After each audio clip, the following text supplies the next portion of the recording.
दराबादी ज़बान में बोले तो ज़्यादा बच्चे पैदा करने के लिए खामखा मुसलमानों को बदनाम किया जाता है, जबकि ये सच नहीं है।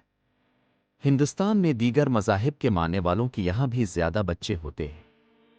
ताज़ा इत्तला के मुताबिक राजस्थान के उदयपुर में एक 55 साला खातून ने अपने 17 बच्चे को जन्म दिया।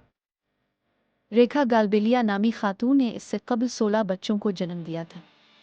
ताहम इसके 4 बेटे और एक बेटी पैदाइश के फौरन बाद फौत हो गए, जबकि जिंदा बच जाने वाले बच्चों में से 5 शादीशुदा हैं और उनके अपने बच्चे भी हैं। रेखा के शौहर कावरा कालबेलिया ने खानदान की माली मुश्किलात से मुताल्लिक बताया। एक तरफ वो 17 बच्चे की पैदाइश पर खुश हैं तो दूसरी जानिब अपनी गरीबी पर भी अफसोस कर रहे हैं।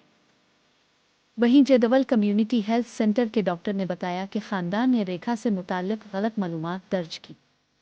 उन्होंने कहा कि जब रेखा को अस्पताल में दाखिल किया गया तो घर वालों ने हमें बताया कि ये उनका चौथा बच्चा है।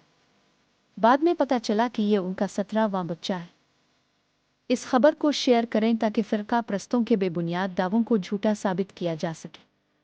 इस तरह के वीडियोस के लिए दक्कन फाइल्स चैनल को सब्सक्राइब करें।